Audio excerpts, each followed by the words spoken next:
Persiapan pengamanan menjelang pelaksanaan eksekusi tahap 3 terus dilakukan. Selasa sore, beberapa pejabat Polda Jawa Tengah mengecek kesiapan pengamanan di Dermaga Wijayapura Cilacap, Jawa Tengah. Dan sementara itu Polres Cilacap mengerahkan 1.400 personel gabungan untuk mengamankan eksekusi mati tahap 3 ini. Pengecekan kesiapan pengamanan menjelang pelaksanaan eksekusi tahap 3 ini dilakukan langsung oleh Direktur Sabara serta Karo Ops Polda Jawa Tengah. Pengecekan dilakukan di Dermaga Wijayapura yang menjadi dermaga penyeberangan utama menuju Nusa Kambangan. Selain kesiapan dermaga untuk kepentingan penyeberangan, para pejabat Polda ini juga memastikan ambulans sudah siap. Rencananya mulai Rabu 27 Juli, areal sterilisasi di Dermaga Wijayapura akan diperluas. Hal ini untuk memudahkan aparat yang bertugas saat pelaksanaan eksekusi mati. Persiapan Pak? Ya, ngecek lokasi, persiapan dan SOP pengawalan dan lain sebagainya. Sementara itu, Polres Cilacap mengerahkan 1.400 personel gabungan untuk mengamankan eksekusi tahap ketiga ini. Mereka berasal dari aparat kepolisian, termasuk rebut tembak serta TNI. Menilik persiapan yang dilakukan, diperkirakan pelaksanaan eksekusi ini tidak akan lama lagi. Imam Ambarwoto, Cilacap.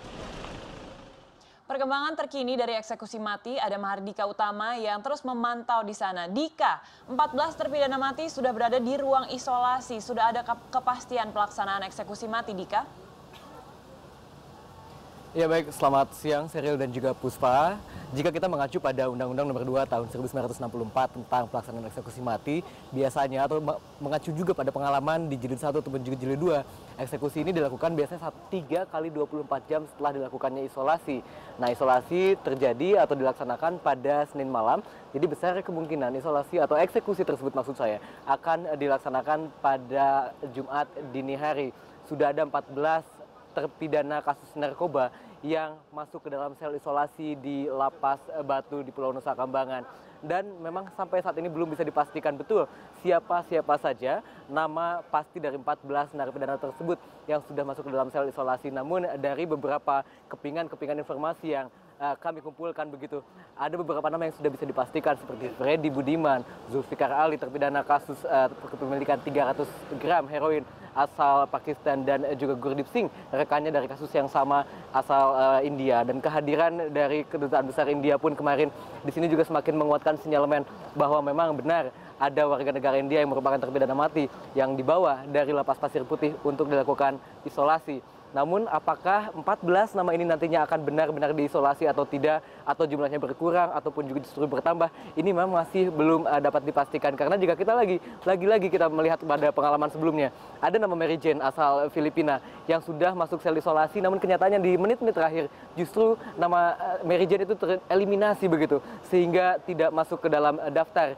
yang dieksekusi pada jilid kedua lalu. Nah, pada jilid ketiga ini kami juga sempat menghubungi sejumlah kuasa hukum seperti kuasa hukum dari Freddy Budiman untuk senario yang rencananya pada siang hari ini akan bertemu dengan kliennya Freddy Budiman dan berkoordinasi dengan pihak Kejari di Lapas Batu, namun hingga saat ini memang belum tiba.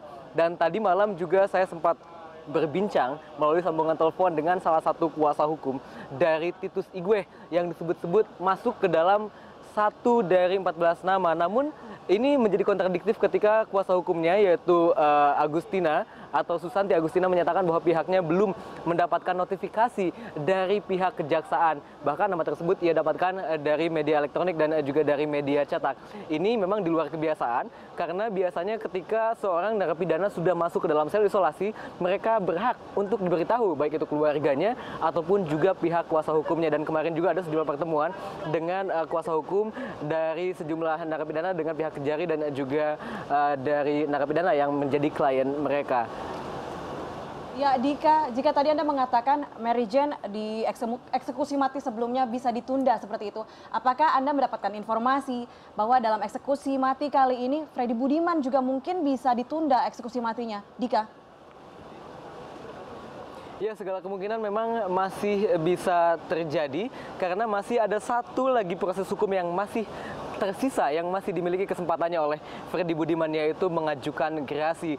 Dan kemarin saya juga sempat berbincang dengan Untung Senario melalui sambungan telepon bahwa ada kemungkinan bahwa pihaknya akan mengajukan gerasi ke Presiden. Tapi apakah gerasi ini nantinya akan diterima atau ditolak atau justru hanya sebagai upaya untuk mengundur waktu saja, ini juga memang masih belum bisa diketahui. Tapi jika kita lihat lagi beberapa gerasi yang diajukan oleh terpidana mati, baik itu oleh Ogbina atau beberapa narapidana dari benua Afrika begitu yang mengajukan gerasi pada masa pemerintahan Jokowi ini, tidak ada satupun yang diterima gerasinya, alias semuanya ditolak. Dan bukan tidak mungkin eksekusi ini juga akan dilakukan dalam waktu yang dekat begitu. Mengingat tampaknya pemerintah saat ini atau Presiden Joko Widodo tidak memberikan toleransi terhadap kejahatan narkotika begitu. Puspa dan Sheryl. Baik, tentunya kami akan menunggu kabar lebih lanjut dan terima kasih banyak Mardika Utama yang melaporkan langsung dari Cilacap, Jawa Tengah.